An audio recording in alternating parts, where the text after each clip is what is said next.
Nah, ini dia teman-teman, sudah selesai dan airnya sama sekali tidak merembes. Berhasil sempurna. Assalamualaikum guys. Selamat pagi, ketemu lagi dengan channel Atta Al Ahmad. Kali ini kita akan membuat konten yang cukup solutif bagi teman-teman yang ada masalah dengan tandonnya. Ya, terutama pada pipa yang mengalami kebocoran yang langsung dihubungkan dengan tandon tersebut. Nah, seperti ini contohnya teman-teman semua ya. Nah, ini saya mengalami masalah yang sering kali dialami oleh teman-teman di rumah tatkala punya tandon tapi pipanya bocor. Jadi air cepat sekali habis. Ya. Nah, ini kita buang dulu airnya yang tersisa dengan menggunakan selang.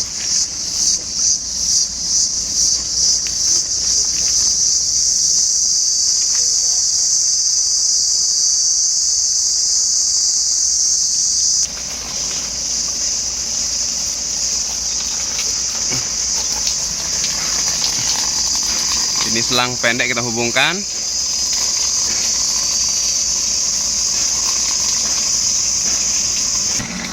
Teknik yang sering dipakai oleh teman-teman di YouTube biasanya mereka menggunakan lem ya.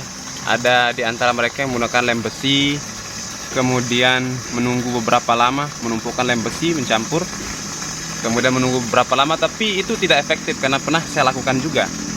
Kemudian teman-teman menggunakan lem pipa juga, tapi itu tetap merembes. Nah, ini rembesannya tak merembes. Nah, kali ini coba kita cari cara atau solusi yang paling tepat, yaitu mengganti ujung pipa dengan pipa yang baru. Tapi ya mau tidak mau harus masuk ke dalam. Ya, jangan sekali-kali teman-teman percaya dengan YouTube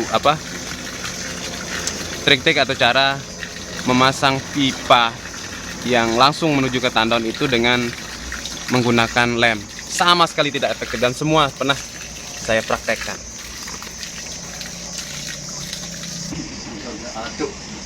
Nah, ini tandonnya teman-teman ya. Jadi tandon ini sudah berkerak, berlumut dengan ketebalan yang lumayan. Maka saya sarankan bagi teman-teman yang punya tandon di rumah untuk sering-sering mengecek. Kalau banyak lumut seperti ini maka harus dibersihkan. Kenapa? Karena lumut ini kan merupakan sarang bagi kuman, penyakit dan seterusnya.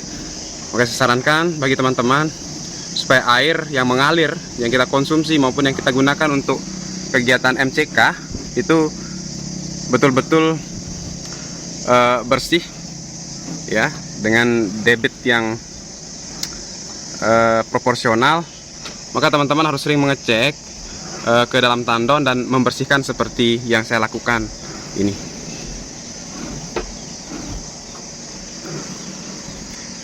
Ya, intensitas minimal 1 kali 6 bulan lah teman-teman harus sering mengecek. Kalau dirasa masih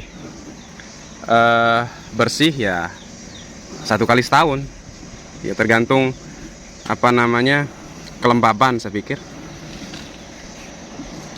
Jadi ini kita bersihkan semua supaya lumut-lumut ini turun dan tidak mengendap di dalam tandon kita. Ya, untuk menjaga atau menjamin kebersihan air yang kita pakai untuk kegiatan MCK kita di rumah.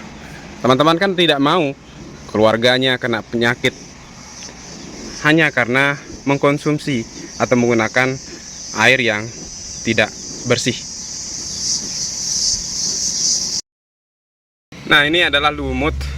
Jadi 1 ember besar ini saya dapatkan dan masih ada tersisa di dalam tandon teman-teman.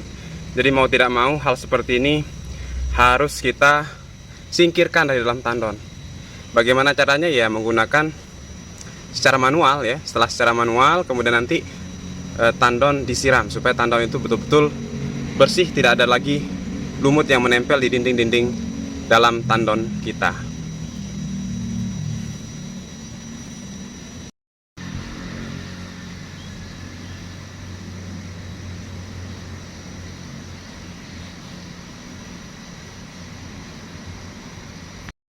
Jadi ini teman-teman yang harus rajin teman-teman lakukan ya, membersihkan secara manual, karena dalam tandon itu pasti mau tidak mau lumut itu pasti menempel. Dan saya sudah perlihatkan tadi kita dapat 1 ember dan masih ada 1 ember lagi.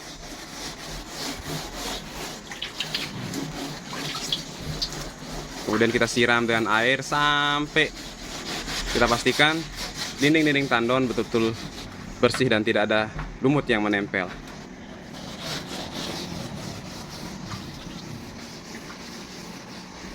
Jadi kalau mau bersih teman-teman harus banyak usaha, kayak yang saya lakukan hari ini.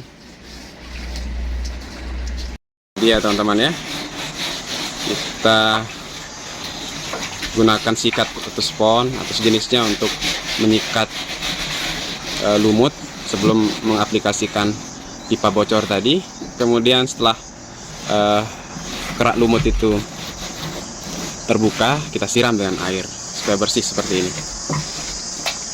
Sebelum kita pasang teman-teman ya, perlu diingat bahwa tadi di dalam kita sudah bersihkan tandonnya. Tetapi sebelum kita pasang itu yang pertama kita lakukan terlebih dahulu, diingat kita harus alirkan dulu air sebanyak mungkin supaya sisa-sisa lumut atau kerak yang sudah kita bersihkan tadi keluar melalui lubang besar ini.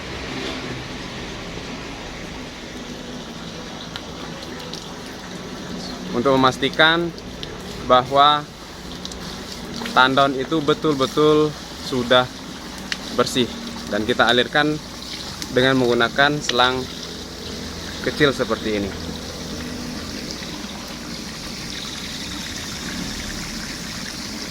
Ya, itu selangnya.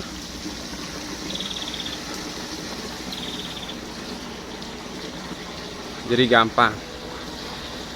Nah, ini air yang keluar melalui selang yang kita pakai untuk pembuangan sebelum kita aplikasikan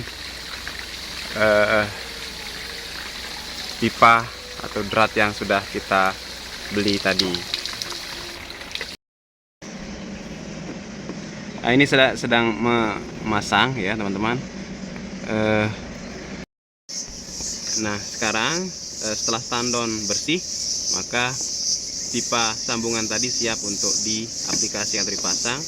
Tapi kebetulan saya menggunakan pipa yang lebih besar, maka saya memperbesar lubangnya terlebih dahulu supaya nanti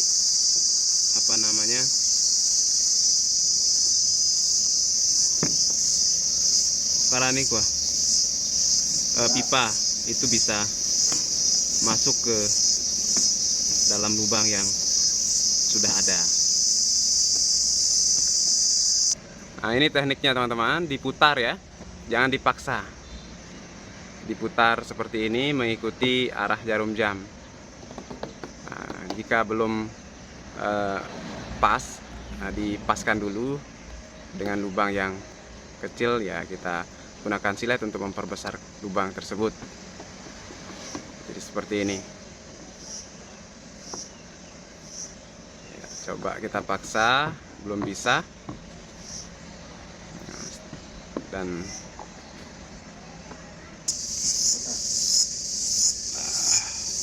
nah, ini kita masukkan dari luar saja teman-teman. Aduh. Hah?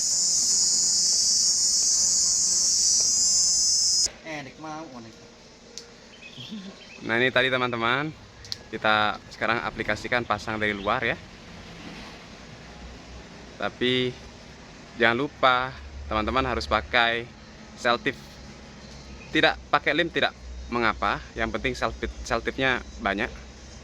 Jadi untuk menghindari kebocoran air.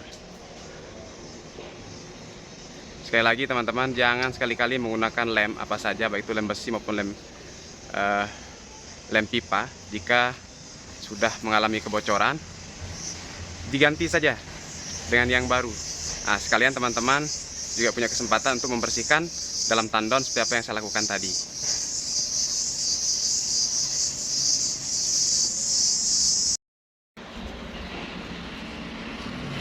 Ini ya prosesnya teman-teman, kita masukkan nanti. Tadi di dalam hanya untuk pengukuran saja, kebetulan kita ada di dalam. Nah, ini pemasangannya ada di luar. Kemudian kita masuk lagi untuk memasang sambungan pipa yang lain. Nah, itu dia. Aduh. Aduh. Nyala kita, teman-teman. Aduh.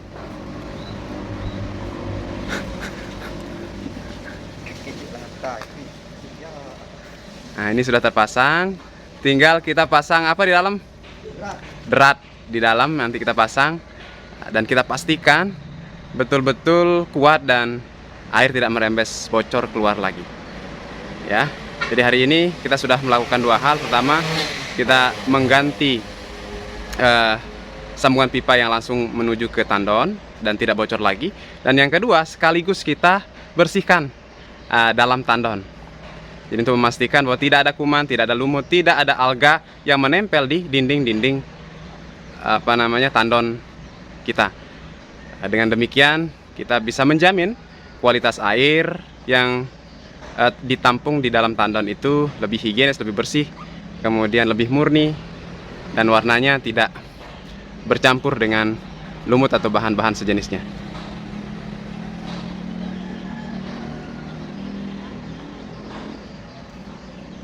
Sudah selesai pemasangan ya. Jadi pertama kita pastikan pipa terpasang dengan rat. Kita buktikan, kita nyalakan air apakah merembes lagi.